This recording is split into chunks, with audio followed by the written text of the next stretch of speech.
पहला क्वेश्चन है वो है प्लान फॉर स्पेशल CSS। अगर आप लोगों में से किसी को भी लगे कि आप लोगों को कुछ क्वेश्चन पूछना चाहिए तो डू आस्क मी क्वेश्चन, और मैं कोशिश करूंगा कि मैं आपके क्वेश्चंस को आंसर करता रहूं। मैं थोड़ा सा स्विच भी करता रहता हूं ताकि मैं बाकी लोगों को ऐड भी करता रहूं। तकरीबन 25 के करीब लोग ऐड हो गए हैं। बस मुझे तो था कि तकरीबन मेरे से 30-35 लोगों ने रिक्वेस्ट की थी कि सर आप इस तरीके का एक सेशन रखें, तो मैंने आप लोगों के लिए ही ये सेशन रखा है विच इज़ कम्प्लीटली फ्री, और मैं इसमें कोशिश करने की पूरी कोशिश करूँगा कि मैं आपकी प्रॉपर हेल्प करूँ। अगर हम ध्यान से देखें तो अक्टूबर के अंदर आप फ़र्ज़ कर लीजिए 1 अक्टूबर को आपका पेपर है। 1 अक्टूबर इज़ योर एग्ज़ाम डे।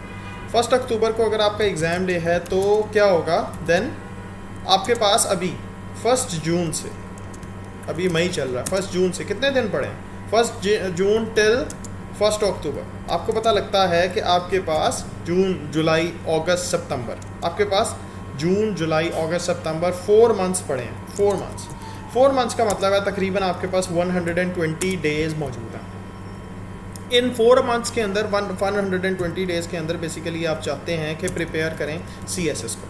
अब जब आपने इसको प्रिपेयर करना है तो प्रिपेयर करने के लिए आपको बेसिकली अपने टाइम को डिवाइड करना पड़ता है। और जो मैं आपको बेस्ट डिवीजन ऑफ टाइम बताऊंगा, डिवीजन ऑफ टाइम के हवाले से अगर मैं आपको बताने की कोशिश करूं तो डिवीजन ऑफ टाइम के अंदर मैं आपको कहूँगा आप इस टाइम को ऐसे डिवाइड करें कि एटलीस्ट इसमें 3 मेन हैबिट्स ज़रूर डेवलप करें। नंबर 1 हैबिट क्या डेवलप करें? राइट अ पैराग्राफ और आंसर, अ पैराग्राफ और आंसर एवरी सिंगल डे। मतलब एक दिन में कम से कम कुछ ना कुछ लिखना ज़रूर है। This should be your practice. Number 2 मैं आपसे ये कहूँगा कि आप लोगों के पास जो अभी टाइम मौजूद है उसके अंदर आप ये कोशिश कीजिए कि राइट ऑलमोस्ट वन ऐसे अ वीक। एक वीक के अंदर आपने एक ऐसे ज़रूर लिखना है। और तीसरा पॉइंट मैं आपसे ये कहूँगा कि focus more on compulsory than optionals. अब मैं इसके हवाले से क्या बात कर रहा हूँ? Focus more on compulsory than optionals की बात क्या कर रहा हूँ?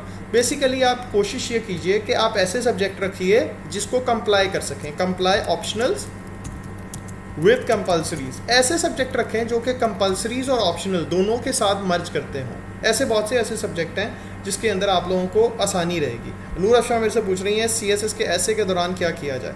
नूर इस पे मैं आता हूँ, लेकिन एक एक करके मैं आपको सारी की सारी चीज़ें बताना चाह रहा हूँ। तो सबसे पहला पॉइंट ये है कि आपने कंपल्सरी और ऑप्शनल को कितना कितना टाइम देना। अगर मैं आपकी जगह पे होता तो मैं कंपल्सरीज के अंदर से, कंपल्सरी सब्जेक्ट्स के अंदर से कंपल्सरीज को स्टार्ट कहाँ से करना है? तो स्टार्ट करना है फ्रॉम पाकिस्तान अफेयर्स। आप पाकिस्तान अफेयर्स से स्टार्ट करें कंपल्सरीज को। और पाकिस्तान अफेयर्स के लिए अब बात यह है कि इनके अंदर बुक्स कौन सी पढ़नी है। तो मैं आपसे कहूँगा पोस्ट इंडिपेंडेंस की बुक्स ज़्यादा पढ़ें in comparison to pre independence. Post independence के हवाले से आप लोगों ने पाकिस्तान अफेयर्स को तैयार करना है। दूसरा टारगेट मैं आपको कहूँगा, दूसरे टॉपिक के ऊपर रखिए इस्लामियात के ऊपर स्पेशल फोकस रखिए। और dedicate half an hour 30 minutes at least in a day to English writing के ऊपर कम से कम 30 मिनट दिन में ज़रूर लगाएं। और ये जो इंग्लिश राइटिंग करें ये करंट अफेयर्स के टॉपिक की ऊपर। और मैं आपसे कहूँगा करंट अफेयर्स के जो टॉपिक्स हैं वो नॉर्मली आप बुक से, आप बेसिकली पढ़ रहे होते हैं न्यूज़पेपर से।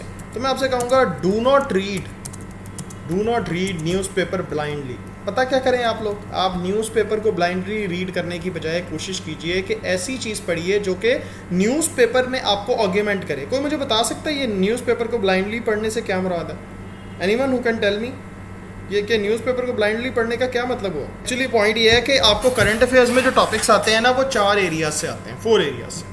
तो नॉर्मली स्टूडेंट्स क्या करते हैं, एक एरिया जो उन्होंने पढ़ा होता है पहले, उस पूरे एरिया को पढ़ने की बजाय सिर्फ और सिर्फ एक ओपिनियन पढ़ के चले जाते हैं। तो मैं आपसे कहूँगा कि न्यूज़पेपर आप पढ़ें ज़रूर, लेकिन न्यूज़पेपर में से भी not on daily basis but sometimes आप चेक करें कि न्यूज़पेपर के अंदर इश्यूज़ कौन कौन से आ रहे हैं। क्या वो ऐसे इश्यूज़ आ रहे हैं जो आपने पहले नहीं पढ़े?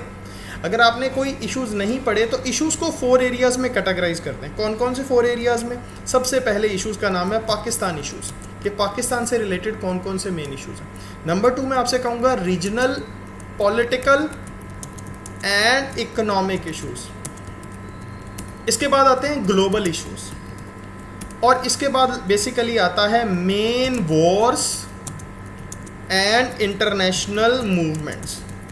इन 4 एरियाज़ के अंदर अपने टॉपिक्स को डिवाइड करें, और इन 4 एरियाज़ के अंदर अपने टॉपिक्स को डिवाइड करने के बाद पूरे टॉपिक पर जो हमारे पास पहला क्वेश्चन है वो है प्लान फॉर स्पेशल सीएसएस। अगर आप लोगों में से किसी को भी लगे कि आप लोगों को कुछ क्वेश्चन पूछना चाहिए तो डू आस्क मी क्वेश्चन, और मैं कोशिश करूंगा कि मैं आपके क्वेश्चंस को आंसर करता रहूं। मैं थोड़ा सा स्विच भी करता रहता हूं ताकि मैं बाकी लोगों को ऐड भी करता रहूं। तकरीबन 25 के करीब लोग ऐड हो गए हैं। बस मुझे तो